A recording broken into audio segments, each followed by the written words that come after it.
Hi, everyone.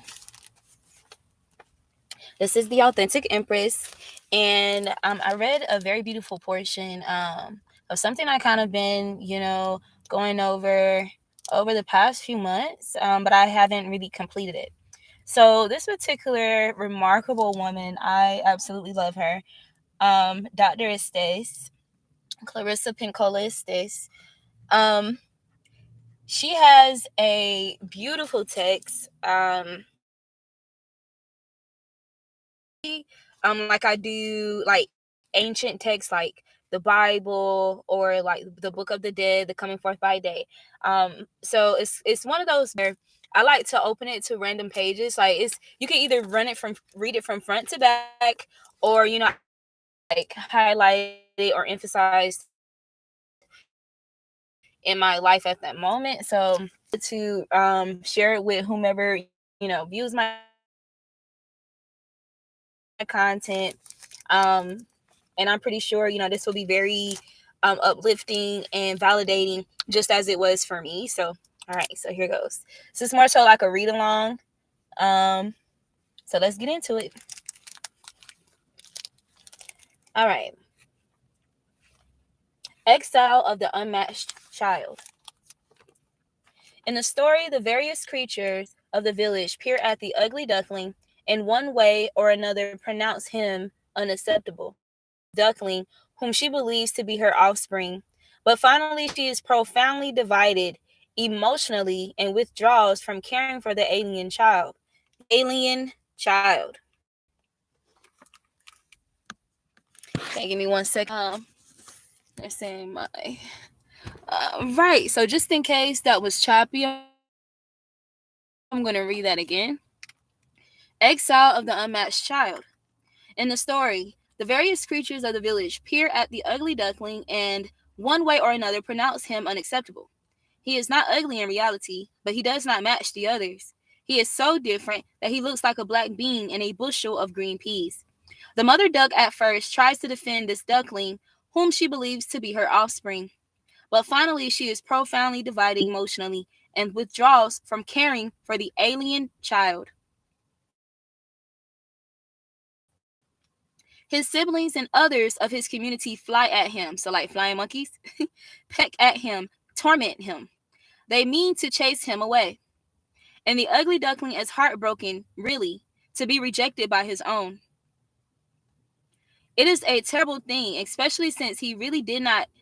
Oh, it is a terrible thing, especially since he really did nothing to warrant it other than look different and act a little different. So I know a lot of you guys can relate to this. I definitely my this attests to my life. Okay. If truth be told, we have here, before the creature is even half grown, a duckling with a massive psychological complex. Girl children who display a strong instinctive nature often experience significant suffering in early life. From the time they are babies, they are taken captive, domesticated, told they are wrong-headed and improper. Their wildest natures show up early. They are curious, artful, and have gentle eccentricity, so like being eccentric, of various sorts, ones that, if developed, will constitute the basis for their creativity for the rest of their lives. Considering that creative life is the soul's food and water, this basic development is excruciatingly critical. Generally, early exile begins through no fault of one's own and is exacerbated by the misunderstanding, the cruelty of ignorance, or through the intentional meanness of others. Then the basic self of the psyche is wounded early on. When this happens, a girl begins to believe that the negative images her family and culture reflect back to her about herself are not only totally true, but are also totally free of bias, opinion, and personal preference. So, for as far as that part, that used to be some of us to a degree, to an extent. For others, totally. And for others, people are currently, shedding this energy. They're moving out of that. Some of us already have. Okay.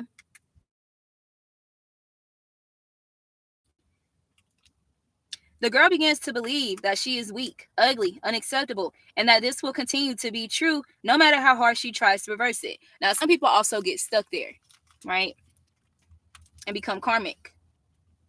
A girl is banished for the exact reasons we see in the ugly duckling. So, you guys, my video that I did about Mulan and Fiona, right? When I said you are no damsel, you are not a damsel, you are strong, or something of that nature, right? Oh, you are powerful. You are no damsel. You are powerful.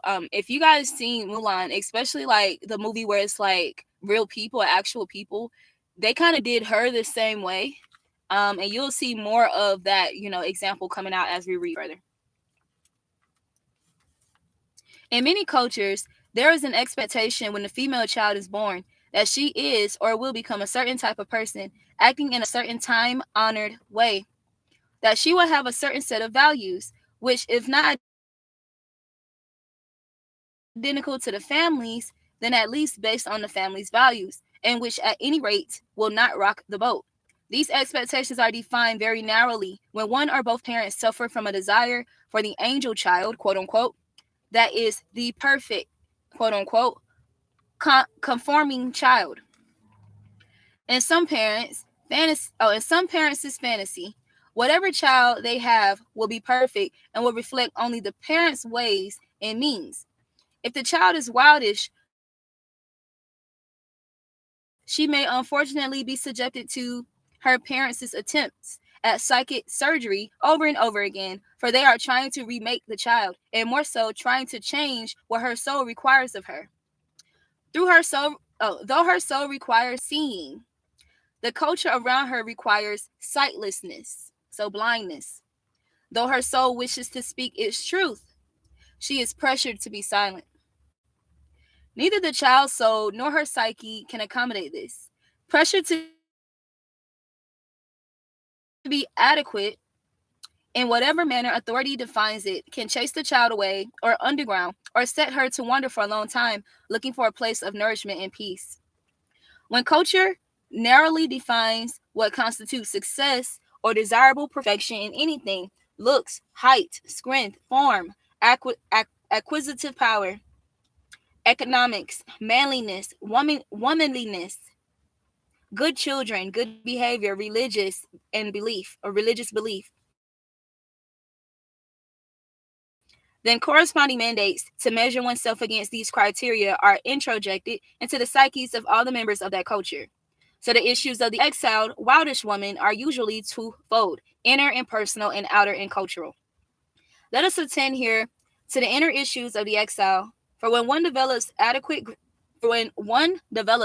strength, not perfect strength, but moderate and serviceable strength, in being oneself and finding what one belongs to, one can then influence the outer community in many ways. 75% confident will do nicely. 75% in a goodly amount. 75% is a goodly amount. Remember, we say that a flower is blooming, whether it is in half, 3/4, or full bloom. I hope my accent doesn't like whatever that is. Anyway. All right, so kinds of mothers. So some of you guys may definitely hear examples of the kind of mother that you've experienced, whether this is your actual mother or someone who served as a guardian, a baby mother, a aunt, a grandmother, just a woman in general, right? Because any woman, can mother you to a degree, right? Whether that's negative or positive, which she will speak on that as well. Okay, kinds of mothers. While we can interpret the mother in the story as symbolic of one's external mother, most who are grown up now have as a legacy from their actual mother and internal mother. This is an aspect of psyche that acts and responds in a manner identical to a woman's experience in childhood with her own mother. Further, this internal mother is made from not only the experience of the personal mother, but also other mothering figures in our lives, as well as the images held out as the good mother and the bad mother in the culture. For most adults, If there was trouble with the mother once, but there is no more, there is still a duplicate mother in the psyche who sounds, acts, responds the same as in early childhood. Even though a woman's culture may have evolved into more conscious reasoning about the role of mothers, the internal mother will have the same values and ideas about what a mother should look like, act like, as those in one's childhood culture. In-depth psychology. This entire maze is called the mothers and beginning over again if necessary. The duck mother in the story has several qualities which will analyze one by one, which we will analyze one by one. She is representative of all at the same time: an ambivalent mother, a collapsed mother, and an unmothered mother. By examining these mothering structures, we can begin to access whether our own internal mother complex staunchly sustains our unique qualities or whether it needs a long overdue adjustment. All right. The ambivalent mother. In our story, the duck mother is cut away, forced away from her instincts. She is taunted for having a child who is different. She is divided emotionally and as a result collapses and withdraws her caring from the alien child. Although initially she tries to stand firm, the duckling's otherness begins to jeopardize the mother's safety in her own community. And she tucks her head and dives. Dives. Okay. Have you not witnessed a mother forced to such a decision? If not fully, then partially. The mother bends to the desires of her village rather than aligning herself with her child. Right into, so think about Mulan, or you guys have your own personal examples, right? The mother bends to the desires of her village rather than aligning herself with her child. Right into the present, mothers still act out of the well founded fears of centuries of women before them. To be shut out of the community is to be ignored and regarded with suspicion at the least, and to be hunted down and destroyed at the worst. A woman in such environs will often try to mold her daughter so that she acts properly, quote unquote, in the outer world, thereby hoping to save her daughter and herself from attack. This is a mother and a child who are then both divided. In the ugly duckling, the duck mother is psychically divided, and this causes her to be pulled in several different directions, which is what ambivalence is all about. Any mother who has ever been under fire will recognize her. One pull is her own desire to be accepted by her village. Another is for self-preservation. Self-preservation. The third pull is to respond to the fear that she and her child will be punished, persecuted, or killed by the village. This fear is a normal response to an abnormal threat of psychic or physical violence. The fourth pull is the mother's instinctual love for her child and the preservation of that child. It is not uncommon in punitive cultures for women to be torn between being accepted by the ruling class, her village, and loving her child, be it a symbolic child, creative child, or a biological child. This is an old story. Women have died psychically and spiritually for trying to protect the unsanctioned child, for defying the village proscriptions, and sheltering the unsanctioned child. A mother with a child who is different must have the endurance of Sisyphus. So here's another thing too. Your child, as in, you know how we say, you don't just give birth to children, right? Your sacral chakra, your womb, is representative of your emotion and your creativity, right? So sometimes when we say are pregnant with something, or we're giving birth to something new, or some type of creation, this could just pertain to like giving birth to a creative endeavor, a project, art, a business idea, a project, anything of that nature, right? Okay. A mother with a child who is different must have the endurance of Sisyphus. That's Sisyphus. I'm not sure what that is. The fierceness of the Cyclops, but I understand where she's going with it, and the tough hide of Caliban to go against a mean-spirited culture. A lot of us have been going against mean-spirited people, okay, and mean-spirited cultures. Okay. The most destructive cultural conditions for a woman to be born into and to live under are those that insist on obedience without consultation with one's soul. Those with no loving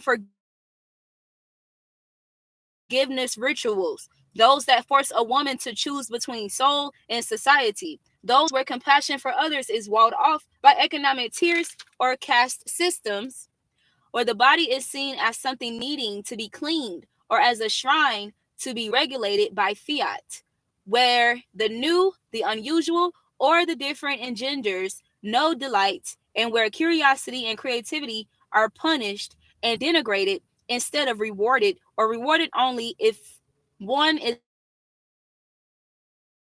not a woman, where painful acts are perpetrated on the body and called holy, or whenever a woman is punished unjustly, as Alice Miller puts it succinctively, for her own good, quote unquote, where the soul is not recognized as a being in its own right. When a woman has this ambivalent mother construct in her own psyche, she may find herself giving in too easily. She may find herself afraid to take a stand, to demand respect, to assert her right to do it, learn it, live it in her own way.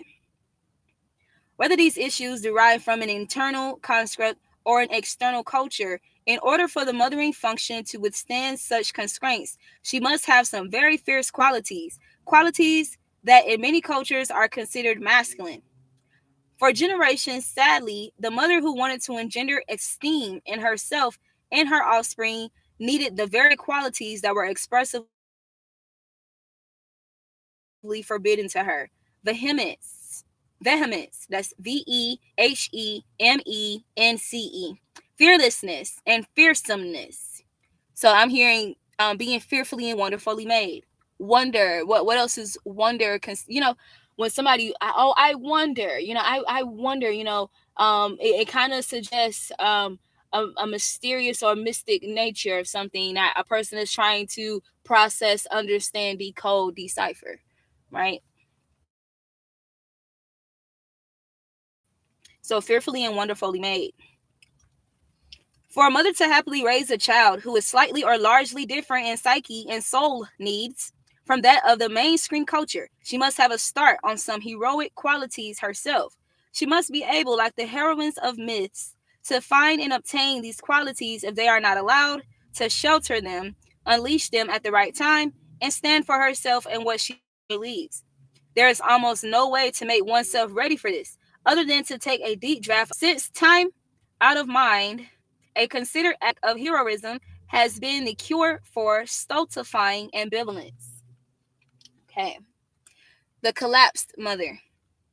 Finally, the duck mother can no longer stand the harassment of the child she has helped into the world. But what is even more telling is that she can no longer tolerate the torment she herself experiences from her community as she attempts to protect her alien child. So she collapses. She cries to the little duckling, "I wish you were far away." And the tortured duckling runs away.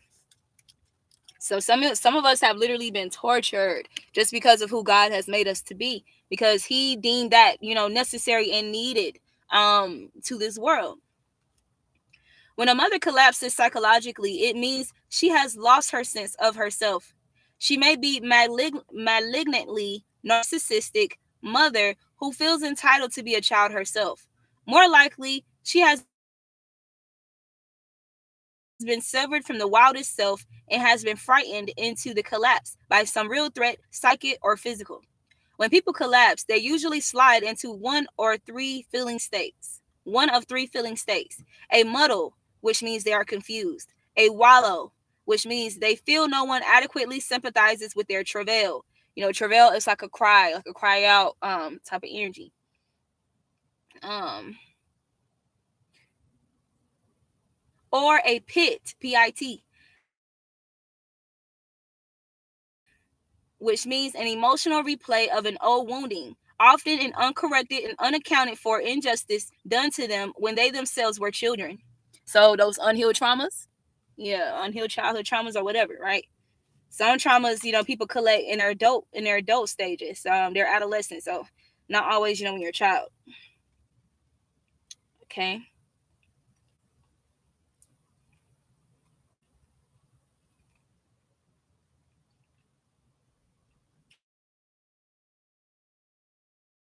The way to cause a mother to collapse is to divide her emotionally. The most common way, time out of mind, has been to force her to choose between loving her child and fearing what harm the village will visit on her and the child if she does not comply with the rules. In Sophie's Choice by William Styron, the heroine Sophie is a prisoner in a Nazi extermination camp. She stands before the Nazi commandment with her two children in her arms. The commandment forces her to choose which of the two children will live and which will die by telling Sophie that if she refuses to make a choice, it goes on. When a mother is forced to choose between a child and a culture, there is something abhorrently, which means hatefully cruel and unconsidered about that culture. A culture that requires harm to one's soul in order to follow the culture's proscriptions is a very sick culture indeed. This culture, quote unquote, can be the one a woman lives in, but more damning yet, it can be the one she carries around and complies within her own mind. There are countless literal examples of this throughout the world. Some of the most heinous examples being found in America, where it has been traditional to force women away from their loved ones and from the things they love. There was the long and ugly history of breaking families forced into slavery in the 18th, 19th, and 20th centuries. There is, in the last many centuries, the proscription that mothers should surrender their sons to the nation for the sake of war and be glad of it. There are the forced repatriations, SREPATRIATIONS,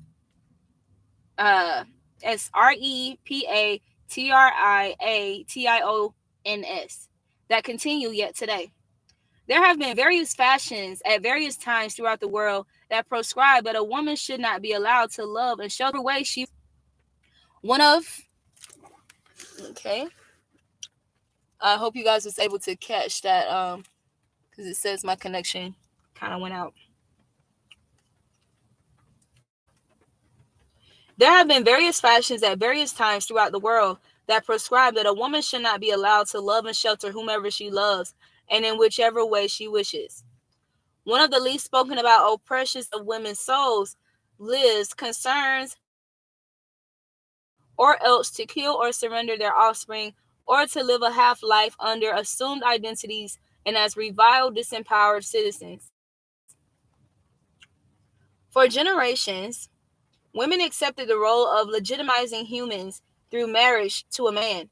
They agreed that a human was not acceptable unless a man said so. Without the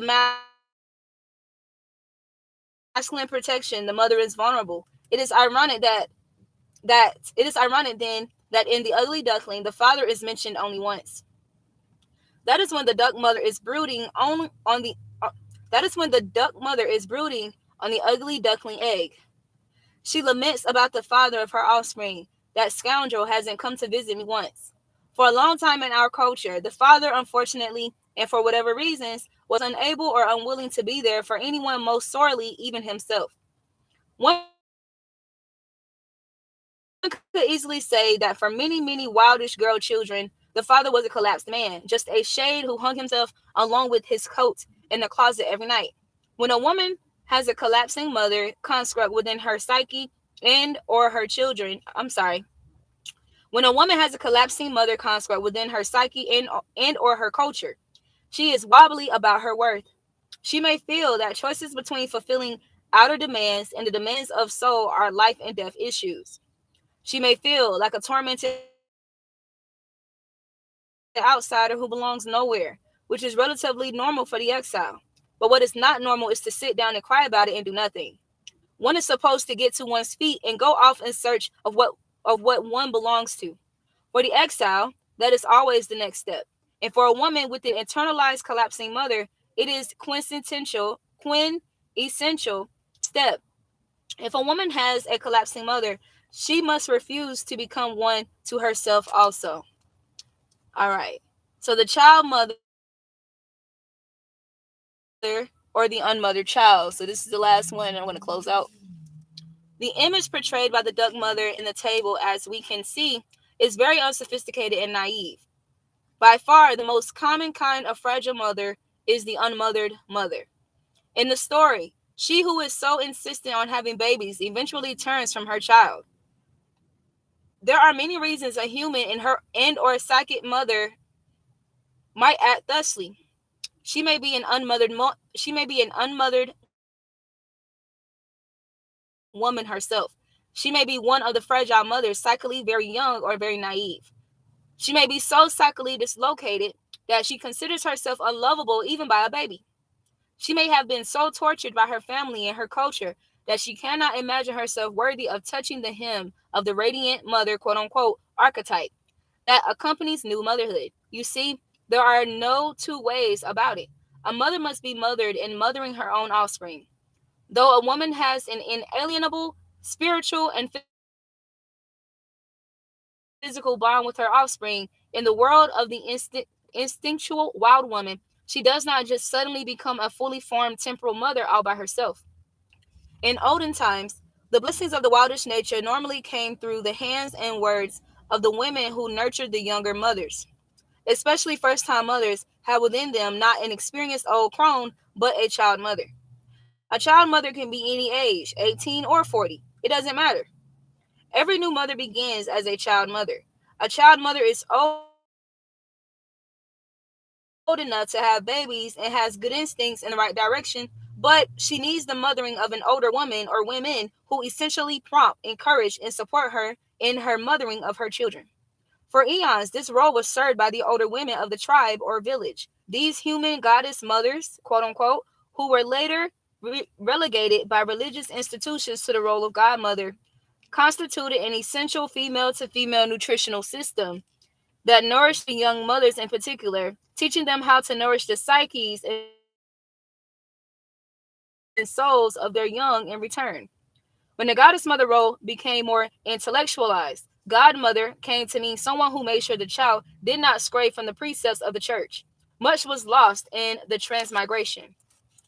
The older women were the arcs of instinctual knowing and behavior who could invest the young mothers with the same. Women give this knowing to each other through words, but also by other means. Complicated messages about what and how to be. It is this way among healthy creatures and among healthy humans. In this way, this child mother is swept across the threshold into the circle of mature mothers who welcome her with jokes, gifts, and stories. This woman to woman circle was once the domain of wild women, and it had open membership. Anyone could belong. But all we have left of this today is the little tatter called a baby shower, where all the birthing notes mother gifts and genitalia stories are squeezed into 2 hours' time, no longer available to the woman throughout her entire lifetime as a mother. In most parts of industrialized countries today, the young mother brews, births, and attempts to benefit her offspring all by herself. It is a tragedy of enormous proportions because many women were born to fragile mothers, child mothers, and unmothered mothers. They may themselves possess a similar internal style of self mothering. The woman who has a child mother or unmothered mother construct in her psyche, or glorified in the culture and maintained at work in the family, is likely to suffer from naive presentiments, lack of seasoning, and in particular, a weakened instinctual ability to imagine what will happen 1 hour, 1 week, 1 month, 1 year, 5 years, 10 years from now. A woman with a child mother within takes on the aura of a child pretending to be a mother. Women in this state often have an undifferentiated, long live everything attitude, a do everything, be everything to everyone brand of hyper momonism. They are not able to guide and support their children, but like the farmer's children in the ugly duckling story, who are so thrilled to have a creature in the house but do not know how to give it proper care, the child mother winds up leaving the child battered and bedraggled. Without realizing it, the child mother tortures her offspring, and the offspring, in turn, tortures the child mother. offspring with various forms of destructive attention and, in some cases, lack of useful attention. Sometimes the frail mother is herself a swan who has been raised by ducks. She has not been able to find her true identity soon enough to benefit her offspring. Then, as her daughter comes upon the great mystery of the wildish nature of the feminine in adolescence, the mother too finds herself having sympathy, pangs, and swan urges. The daughter's search for identity may even inaugurate the mother's maiden journey for her lost self at last. So, in that household between the mother and the daughter, there will be two wildest spirits down in the basement holding hands and hoping to be called upstairs. So, these are the things that can go awry when the mother is cut away from her own instinctive nature. But do not sigh too hard or too long, for there is help for all of this. To a degree. So, be discerning in what I'm sharing with you. All right. Even if that means you helping yourself, and because at the end of the day we can only control ourselves. It's actually a little bit more than I need to cover. All right. The strong mother and the strong child. The remedy is in gaining mothering for one's young internal mother. This is gained from actual women in the outer world who are older and wiser, and preferably who have been tempered. They are their eyes see, their ears hear, their tongues speak, and they are kind. Even if you have the most wonderful mother in the world, you may eventually have more than one. As I have often told my own daughters, you are born to one mother, but if you are lucky, you will have more than one. And among them all, you will find most of what you need. With todas las madres, the many mothers will most likely be ongoing ones. For the need for guidance and advisory is never outgrown, nor from the point of view of women's deep creative life should it ever be. Relationships between women, whether the women share the same bloodlines or psychic soulmates, whether the relationship is between analysts or analyzing, between teacher and apprentice, or between kindred spirits or kinship relationships of the most way that denigration of one's personal mother is good for an individual's mental health. In truth, the construct and concept of the wild mother can never and should never be abandoned. For if it is, a woman abandons her own deep nature, the one with all the knowing in it, all the bags of seeds, all the thorn needles for mending, all the medicines for work and rest, love, and hope. Rather than disengaging from the mother, we are seeking a wild and wise mother. Cannot be separate from her. Our relationship to this soulful mother is meant to turn and turn and to change and change, and it is a paradox. This mother is a school we are born into, a school we are students in, a school we are teachers at, all at the same time and for the rest of our lives. Whether we have children or not, whether we nourish the garden, the sciences, or the thunder world of poetics, we always brush against the wild mother on our own way to anywhere else. And this is as it should be. But what shall we say for the woman who truly has had an experience of destructive mothering in her own childhood? Of course, that time cannot be erased, but it can be eased. It cannot be sweetened up, but it can be rebuilt strongly and properly now. It is not the rebuilding of the internal mother that is so frightening to so many, but rather the fear that something essential died back then, something that can never be brought back to life, something that received no nourishment. For psychically, one's own mother was dead herself. For you, I say, be at peace. You are not dead. You are not lethally injured. As in nature, the soul and the spirit have resources that are astonishing. I know nature, Mother Gaia. Like wolves and other creatures, the soul and spirit are able to thrive on very little, even sometimes for a long time on nothing. To me, it is the miracle of miracles that this is so. Once I was transplanting a hedgerow of lilac. One great bush was dead from a mysterious cause, but the rest were shaggy with purple in springtime. The dead one cracked and crunched like peanut butter brittle as I dug it out. I found that its root system was attached to all the other living lilacs up and down the fence line. Even more astounding, the dead one was the mother. She had thickest and oldest roots. All her big babies were doing fine, even though she herself was botas arribas, boots up, so to speak. Lilacs reproduce with what is called a sucker system. So each tree is a root offshoot to the primal parent. In this system, even if the mother fails, the offspring can survive. This is the psychic pattern and promise for those with little or no, as well as those who have had torturous mothering. Even though the mother somehow falls over, even though she has nothing to offer, the offspring will develop and grow independently and still thrive. Okay, I said I was gonna finish, but this is where I stopped at what I read earlier today, and I was very excited to get to this next portion. So I'm gonna read this with you guys, and maybe we'll stop. We'll see how spirit, guys it. Okay. Bad company.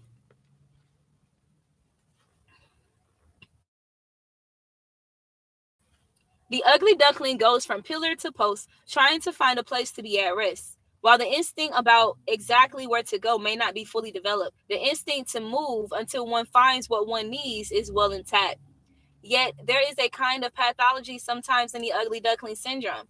One keeps knocking at the wrong doors, even after one knows better. It is hard to imagine how a person is supposed to know which doors are right doors if one has never known a right door to begin with. However, the wrong doors are those that cause you to feel the outer again. This is the looking for love in all the wrong places response to exile. When a woman turns to repetitive compulsive behavior, repeating over and over again a behavior that is not fulfilling, that causes decline instead of sustained vitality. In order to salve her exile, she is actually causing more damage because the original wounded state is not being attended to, and she incurs new wounding with each foray. This is like putting some puny medicine have a gash in your arm. Different women choose different kinds of wrong medicine.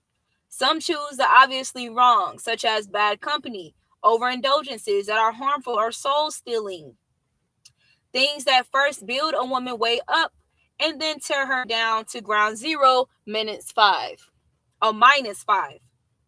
The solutions to these bad choices are several fold.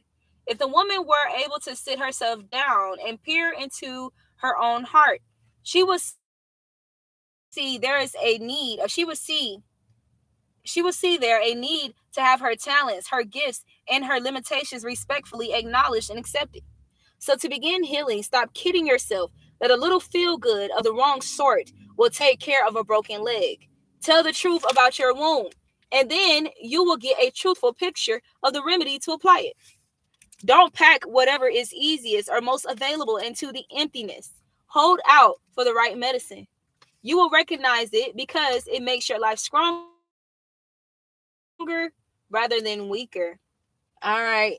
I want to keep reading, y'all. I love this book. Okay. Not looking right. So this is the next portion of the ugly duckling. Like the ugly duckling, an outsider learns to stay away from situations where one may be able to act right but still doesn't look right.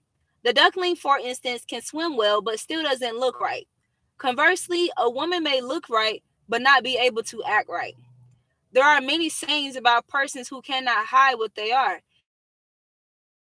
and in their hearts don't wish to.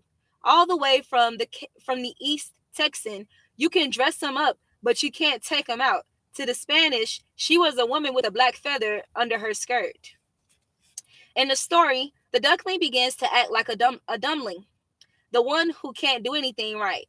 He flaps dust into the butter and falls into the flour barrel, but not until he has first fallen into the milk pitcher. We all have had times like this. Can't do anything right. Try to make it better, makes it worse instead. Duckling had no business in that house. But you see what happens when one is desperate. One goes to the wrong place for the wrong thing. As one of my dear late colleagues used to say, you can't get milk at the Ram's house. While it is useful to make bridges, even to those groups one does not belong to, and it is important to try to be kind, it is also imperative to not strive too hard to to not believe too deeply that if one acts just right, if one manages to tie down all the itches and oh my god, I know how she's saying this, but okay. She's saying creature, but she's saying it in a different manner. Criatura. That one can actually pass for a nice, restrained, subdued, and demure lady woman. It is that kind of acting, that kind of egoish. Oh, I love how she wrote that. So you know, like egoish, like EGOISH. She put ego and then the word wish, like one wish. Ego wishes. Okay. The kind of ego wish to belong at all costs that knocks out the wild woman connection in the psyche. Then instead of a vital woman, you have a nice woman who is declawed. Then you have a well behaved, well meaning, nervous woman panting to be good. No, it is better, more graceful, and far more soulful to just be what and as you are and let the other creatures be what they are too. All right. Frozen feeling, frozen creativity. Okay, maybe this will be the last one. Yeah, we'll wrap it up with this one. Women deal with exile in other ways, like the duckling who becomes frozen in the ice of the pond. They freeze up. Freezing up is the worst thing a person can do. Coldness is the kiss of death to creativity, relationship, life itself. Some women act as though it is an achievement to be cold. It is not. It is an act of defensive anger. In archetypal psychology, to be cold is to be without feelings. There are stories of the child who could not feel, the corpses frozen in the ice, during which time nothing could move, nothing could become, nothing could be born. For a human to be frozen means to purposely be without feeling, especially toward oneself, but also and sometimes even more so toward others. So we've definitely experienced this. While it is a self-protective mechanism, it is hard on the soul psyche, for the soul does not respond to iciness, but rather warmth. An icy attitude will put out a woman's creative fire. It will inhibit the creative function. This is a serious problem, yet the story gives us an idea. The ice must be broken and the soul taken out of the freeze. When writers, for example, feel dry, they know that the way to become moist is to write. But if they're locked in ice, they won't write. There are painters who are gasping to paint, but they're telling themselves, get out of here. Your work is weirdly strange and ugly. There are many artists who've not yet gotten a good foothold of who have gotten a good foothold, or who are old war horses at developing their creative lives. And yet, and still, every time they reach for the pen, the brush, the ribbons, the script, they hear, Duckling does. Go ahead, struggle through it. Pick up the pen already and put it to the page and stop whining. Write. Pick up the brush and be mean to yourself for a change. Paint. Dancers, put on the loose chemise, on a CHEMISE. Tie the ribbons in your hair, at your waist, or on your ankles, and tell the body to take it from there. Dance, actress, playwright, poet, musician, or any other. Generally, just stop talking. Don't say one more word unless you're a singer. Shut yourself in a room without a ceiling or in a clearing under the sky. Do your art. Generally, a thing cannot freeze if it is moving. So move. Keep moving. Wow. So we're going to stop it here. But I'm telling you, this book is full of gems. So if you enjoyed this read along today, or just this read today, I would definitely recommend you look into Dr. Clarissa Pincola Estes, PhD. She is an amazing woman. Um, I love this book. And it's literally like one of those books that your soul connects you to or guides you to, because I was at a yoga studio that one of my friends invited me to, and I remember being in they had like a tea room that was a part of the yoga studio. And everybody was just cleaning and just conversing and you know just talking and stuff like that. And I remember like kind of zoning out. The lady in the tea room, they had a bookshelf, and she just had these different books, like just like on the shelf. And my soul, it's like my eyes caught the front of this book, like the title of this book, "Women Who Run with the Wolves." And I was literally just zoned out. My friend was talking to me and everything, and I just politely waited for her to finish, and I was like, do you think she'll mind if I take a look, in that book right there? And she's like, oh no, go for it, da da da da. And so, that's how personally my soul was aligned with this text, and I love it. I know for a fact it's something that was predestined on my path for me to like come into contact with, because it brought me a lot of validity and a lot of confirmation about who I am, and my originality, and my wildish nature, so to speak, and how I relate to the benevolent archetype of the wolf, the lone wolf energy. So yeah, so I just I read that today, and I felt led to share that with my collective, or with anyone who comes to visit my channel, those who strive to be authentic, right? So yeah, I love you, God loves you, but none of this matters if you don't love you. See you guys next time.